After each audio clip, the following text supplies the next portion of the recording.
Sacerdote Alberto Reyes, la revolución cubana ya se acabó y el gobierno lo sabe. El padre Reyes, un ferviente crítico de las dictaduras, afirmó que los cubanos quieren un cambio de sistema, pero que el gobierno no les da la oportunidad de defender su postura, ni políticamente ni legalmente, porque tienen el poder absoluto. ¿Pero usted está en contra del proceso revolucionario? Sí. ¿Usted quiere que cambie el sistema en Cuba? Sí, y tengo derecho a decírtelo. No enseñes a tus hijos a tener miedo. Enseña a tus hijos a luchar por sus criterios, por sus valores, por sus principios. Eso sí, cuando te necesiten, tú asegúrales que tú vas a estar. Lo que no puedes dejar es que luchen solos. Pero no les enseñes a tener miedos. No les enseñes a ser políticamente correctos. No les enseñes a enmascarar sus valores. No, enséñales a luchar. Esto es lo que tú crees. Dilo. Y si hay problema, tú luchas y yo contigo. Yo pienso que hay que romper ese miedo que, bueno, a ver, yo sí quise decir, no solo quise decir, te estoy diciendo, o sea, tú tienes derecho a defender lo que tú quieras, pero si a mí esto no me va, yo tengo derecho a decirte no me va. Entonces yo creo que tiene que llegar ese momento donde tú digas, no, yo no es lo que te quiero decir, yo te digo directamente, yo no quiero esto, yo quiero un cambio. Y ojalá me dieras la oportunidad políticamente, legalmente, de defender mi postura, que no me das esa oportunidad, porque tienes el poder absoluto y no me das esa oportunidad. Pero sí, yo creo que es momento de decir claramente lo que todo el mundo sabe y lo que todo el mundo entiende. Yo digo que Cuba es un gran teatro, donde hemos aprendido a mentirnos diplomáticamente y entonces aquello de que yo sé que tú sabes que yo sé. Entonces nos vamos a hablar directamente, El cubano no odia su tierra, no rechaza su tierra. Al contrario, el cubano ama su tierra, añora su tierra, quiere volver a su tierra, pero quiere una vida. A ver, tenemos una sola vida. Y si mi única vida va a ser de sobrevivencia, de problemas, de precariedad, pudiendo tener otra vida, pues yo me voy. No porque yo rechace el lugar donde nací, sino porque el lugar donde nací no me da a mí las posibilidades de tener la vida que yo quiero. ¿Cómo se soluciona esto? Con una Cuba libre, democrática, próspera. Así se soluciona. Cuando la libertad es el ambiente en el que una sociedad puede vivir, entonces ahí empieza a florecer todo. Necesitamos que en Cuba haya una libertad tangible, real, para que Cuba pueda entonces, o sea, desde la libertad, ir progresando hacia la vida que los cubanos queremos vivir. En Cuba hay una inmensa, generalizada situación de desesperanza. Para mí es el problema tal vez mayor en este momento, incluso desde la fe, porque el gobierno ha logrado meter en el subconsciente de la gente la idea de que nunca habrá un cambio, de que esto no va a terminar, de que esto va a ser para siempre. Sabemos que no es así. Cayó el Imperio Romano y era el Imperio Romano. Estos procesos no son para siempre. Pero la gente no tiene salida, no ve salida. La situación social, económica es cada vez más difícil y complicada. La situación política es cada vez más represiva. Entonces es como un hundimiento de la gente. También porque, a ver, cuando un gobierno tiene oprimido a un pueblo, no puede permitirse que ese pueblo aprenda a soñar. Un gobierno totalitario como el de Cuba no puede darse el lujo de que la gente crea en una esperanza, en una luz, porque si creen van a luchar por eso. Entonces, continuamente, o sea, todas las leyes que se promulgan son leyes que dañan, que hacen más difícil la vida de la gente, que reprimen más la libertad de la gente. Los mensajes son muy claros en ese sentido. Entonces yo creo que el gran reto hoy por hoy en Cuba es mantener la esperanza, uno, de que la noche no va a ser eterna, como decía Osvaldo Payá, de que la noche no va a ser eterna, de que habrá un amanecer, pero también, sobre todo, de que en esa noche se puede vivir de otro modo. A mí me gusta mucho una frase de Oscar Wilde, que él decía, todos estamos en la alcantarilla, pero algunos miramos las estrellas.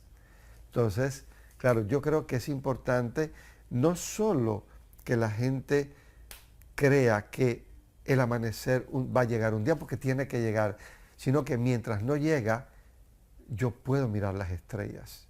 Y mirar las estrellas significa caminar hacia la luz en la medida en que yo puedo, con mis criterios, con mi libertad personal, con mis opciones. Es un trabajo muy duro en este momento. Me ordené sacerdote y siempre como un sueño fue el de estudiar psicología. Nunca lo había dicho, pero siempre fue como una idea. Y entonces me mandan a hacer psicología después de 8 años de cura. Pero en esa época, Monseñor Adolfo me había dicho, quiero que te ocupes de la pastoral juvenil. Y yo dije, ¿qué hago? ¿Qué hago con los jóvenes? Porque yo podría tratar de inventar un movimiento juvenil, pero los van a masacrar, los van a expulsar, y me fui a hablar con mi antiguo director espiritual y me dijo, enséñalos a pensar. ¿Quieres hacer algo con ellos? Enséñalos a pensar. Y ahí empezamos toda una serie de encuentros en la ciudad de Camagüey. El salón se llenaba. Cuando había que cuestionar el sistema, se cuestionaba abiertamente. ¿Cómo debe ser una sociedad? Libertad, verdad, tal. Aquello era como un manifiesto anticomunista, y cuando termino digo, dice Francisco de Vitoria. Acuérdate que en Cuba se cumple aquello que dice, donde hay 2 reunidos en mi nombre, hay uno de seguridad del Estado. A ver, nosotros hemos crecido en un país donde el adoctrinamiento es omnipresente, pero en aquella época el adoctrinamiento todavía era muy fuerte. Entonces los jóvenes no teníamos las redes sociales. Por tanto, los canales de información alternativos eran muy escasos. Era como darle a aquellos jóvenes una visión diferente de la vida, de los valores, de la realidad. Entonces era como hacerles descubrir un mundo distinto. Es importante hoy en día, pero en aquel momento mucho más, porque al menos hoy tienen las redes, tienen más información, fluye más la información. Cuba está cansada de este sistema, pero en aquel momento era algo alternativo, que era algo escaso, era algo raro. Y yo creo que uno de los problemas mayores de Cuba es el miedo. La buena noticia es que cuando una persona o pierde el miedo o aprende a vivir a pesar de los miedos, porque a veces el miedo no se pierde, pero cuando uno aprende a lo que yo llamo huir hacia adelante, y cuando uno se da cuenta que es capaz de hablar y de obrar a pesar del miedo, esa persona conoce la libertad. Y cuando uno conoce la libertad, ya no puede vivir sin ella. Entonces yo creo que uno de los frutos mayores fue ayudar a esos muchachos a tener otra visión, otra óptica, y a darse cuenta que la libertad es posible y que la libertad empieza en uno. Entonces, claro, yo creo que cuando un joven se da cuenta que la libertad es una cuestión de opción personal, esa persona se convierte en una persona imparable y en una persona incapaz de manipular. Yo con ese fruto ya tengo bastante. Hablar, ser coherente, ser honesto contigo mismo tiene un precio, y no serlo tiene otro precio. Y el precio mayor de no ser coherente contigo mismo es no existir. Es que no existes, te conviertes en una imagen, te conviertes en la voz de otros, en los criterios de otros, pero tú no existes. ¿Por qué? Porque te sientes incapaz de decir lo que piensas, de decir lo que crees y de obrar en conciencia. Yo voy a pagar el precio de existir, voy a decir lo que creo sin atacar a nadie, sin ofender a nadie, pero diciendo, esto es lo que yo creo, esto es lo que yo pienso, esto es lo que yo quiero vivir. El que esté de acuerdo conmigo bien, y el que no, yo no lo obligo, pero no tengo por qué vivir o hablar de un modo que no es lo que va conmigo. Yo salí de Cuba por primera vez a los 25 años, cuando fui a estudiar a Roma. Hubo una sensación de energía. Era como una sensación de energía. Yo la podría describir así. Me sentía energizado. yo regreso a Cuba. Pero nunca le puse nombre, nunca supe lo que era. Esa sensación vuelve con mucha fuerza los días previos a la visita de Juan Pablo II.